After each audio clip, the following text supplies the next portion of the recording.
Surprise. Hey, welcome to ELA. Nice to see all of you here today.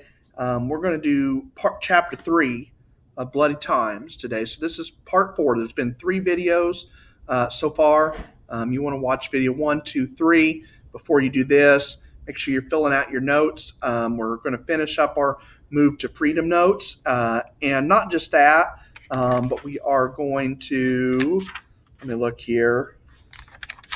Make sure I get this. Actually, we may be finished with the notes, but you're still going to need this video because you need to read the story. We're going to be answering questions on the story as well. So let's keep reading about Jefferson Davis and Abraham Lincoln. Chapter 3. The gloom that filled President Davis's train eased with the morning sun. Some of the officials of the Confederate government began to talk and to tell jokes, trying to brighten the mood. Judah Benjamin, Secretary of State, talked about food and told stories. His hope and good humor were inexhaustible, one official recalled. With a playful air, he discussed the fine points of a sandwich, analyzed his daily diet, given the food shortages that plagued the South, and as an example of doing much with little, showed off his coat and pants, both made from an old shawl which had kept him warm through 3 winters. Colonel Frank Lubbock, a former governor of Texas, entertained his fellow travelers with wild Western tales. But back in Richmond, the people had endured a night of terror. The ruins and the smoke presented a terrible sight. A Confederate Army officer wrote about what he saw at a depot or warehouse where food supplies were stored. By daylight on the 3rd, he noted, a mob of men, women, and children, to the number of several thousands, had gathered at the corner of 14th and Carey Streets. For it must be remembered that in 1865, Richmond was a half-starved city, and the Confederate government had that morning removed its guards and abandoned the removal of the provisions. The depot doors were forced open, and a demoniacal struggle for the countless barrels of hams, bacon, whiskey, flour, sugar, coffee raged about the buildings among the hungry mob. The gutters ran with whiskey, and it was lapped up as it flowed down the streets, while all fought for a share of the plunder. A Union officer wrote about what he saw as he entered the city in early morning when it was still burning. As we neared the city, the fires seemed to increase in number and size, and at intervals loud and explosions were heard. On entering the square, we found Capitol Square covered with people who had fled there to escape the fire and were utterly worn out with fatigue and fright. Details were at once made to scour the city and press into service every able-bodied man, white or black, and make them assist in extinguishing the flames. Constance Cary ventured outside to see her ruined and fallen city. Horrified, she discovered that Yankees had occupied the Confederate White House. I looked over at the president's house and saw the porch crowded with Union soldiers and politicians, the street in front filled with curious, gaping Negroes. The sight of ex-slaves roving freely about disgusted her. It is no longer our Richmond, she complained, and added that the Confederate anthem still had the power to raise some people's spirits. One of the girls tells me she finds great comfort in singing Dixie with her head buried in a feather pillow. All day on April 3rd, Washington, D.C. celebrated the fall of Richmond. The Washington Star newspaper captured the joyous mood. As we write, Washington City is in such a blaze of excitement and enthusiasm as we never before witnessed here. The thunder of cannon, the ringing of bells, the eruption of flags from every window and housetop, the shouts of enthusiastic gatherings in the streets all echo the glorious report, Richmond is ours. The Union capital celebrated without President Lincoln, who was still with the Army. While Washington rejoiced, the Secretary of War, Edwin Stanton, worried about Lincoln's safety. He believed that the president was traveling in enemy territory without sufficient protection. Stanton urged Lincoln to return to Washington, but Lincoln didn't take the warning. He telegraphed back, Headquarters, Armies of the United States, City Point, April 3rd, 5 p.m., 1865. Honorable Secretary of War, Washington, D.C. Yours received. Thanks for your caution, but I have already been to Petersburg, stayed with General Grant an hour and a half, and returned here. It is certain now that Richmond is in our hands, and I think I will go there tomorrow. I will take care of myself. A. Lincoln. President Davis did not arrive in Danville until 4 p.m. on the afternoon of April 3rd. It had taken 18 hours to travel just 140 miles. The plodding journey from Richmond to Danville made clear an uncomfortable truth. If Jefferson Davis hoped to avoid capture, continue the war, and save the Confederacy, he would have to move a lot faster than this. Still, the trip had served its purpose. It had saved, for at least another day, the Confederate States of America. On the afternoon and evening of Monday, April 3rd, the government on wheels unpacked and set up shop in Danville, Virginia. Davis hoped to remain there as long as possible. In Danville, he could send and receive communications so that he could issue orders and control the movement of his armies. It would be hard for his commanders to telegraph the president or send riders with the latest news if he stayed on the move and they had to chase him from town to town. In Danville, he had the bare minimum he needed to continue the war. The citizens of Danville had received word that their president was coming, and a large number of people waited at the station for his train. They cheered Jefferson Davis when he stepped down from the railroad car. The important people of the town opened their homes to the president and his government, but soon refugees fleeing from Richmond and elsewhere flooded into Danville. There was not enough room for everyone. Many slept in railroad cars and cooked their meals in the open. But in Danville, Davis and his government had little to do except wait for news.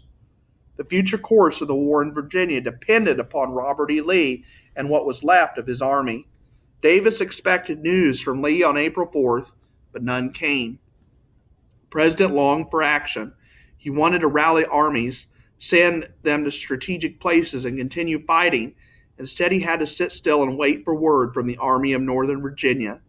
On April 4th and the succeeding 4 days past, noted Stephen R. Mallory, the Secretary of Navy, without bringing word from Lee or Breckinridge or of the operations of the Army, and the anxiety of the president and his followers was intense. Refugees from Richmond carried wild stories. Some said Lee had won a glorious victory. Others said Lee was too busy fighting to send messengers. Jefferson Davis ignored the rumors. On April 4th, as Davis waited impatiently for news, Lincoln experienced one of the most thrilling days of his life. "Thank God that I've lived to see this," he wrote. "It seems to me that I've been dreaming a horrid dream for 4 years, and now the nightmare is gone. I want to go to Richmond." Admiral Porter, a Union Navy admiral, agreed to take him there. If there is any of it left, there's black smoke over the city. On the River Queen, they traveled up the river towards Richmond. When the water became too shallow for big boats, Porter transferred the president and Tad to his personal craft, the admiral's barge. Despite the fancy name, it was no more than a big rowboat, but it allowed them to continue. The city looked eerie. Lincoln and Porter peered at the rebel capital but saw no one. They saw smoke from the fires. The only sound was the creaking of the oars. The street along the riverfront was deserted, Porter observed, as if it had been a city of the dead. Although the Union Army had controlled the city for several hours, not a soldier was to be seen. The oarsmen rowed for a wharf, and Lincoln stepped out of the boat. Admiral Porter described what happened next. There was a small house in this landing, and behind it were some 12 Negroes digging with spades. The leader of them was an old man, 60 years of age. He raised himself up to an upright position, and as we landed and put his hands up to his eyes, then he dropped his spade and sprang forward. The man knelt at Lincoln's feet, praising him, calling him the Messiah, come to free his children from slavery. "Glory, hallelujah," he cried, and kissed the president's feet. The other did the same. Lincoln was embarrassed. He did not want to enter Richmond like a king. He spoke to the throng of former slaves. "Don't kneel to me.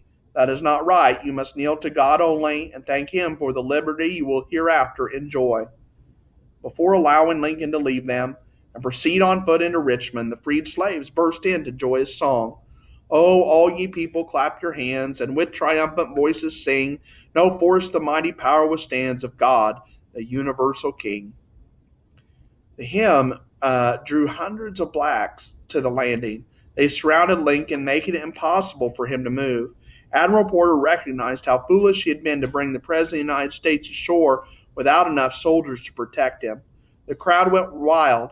Some rushed forward, laid their hands upon the President, and collapsed in joy. Some, too awed to approach Father Abraham, kept their distance and, speechless, just stared at him. Others yelled for joy and performed somersaults. Lincoln spoke to them. My poor friends, you are free, free as air. You can cast off the name of slave and trample upon it. Liberty is your birthright, but you must try to deserve this priceless boon. Let the world see that you merit it and are able to maintain it by your good works. Let your joy carry you into excesses. Learn the laws and obey them. There now, let me pass on. I have but little time to spare. I want to see the Capitol.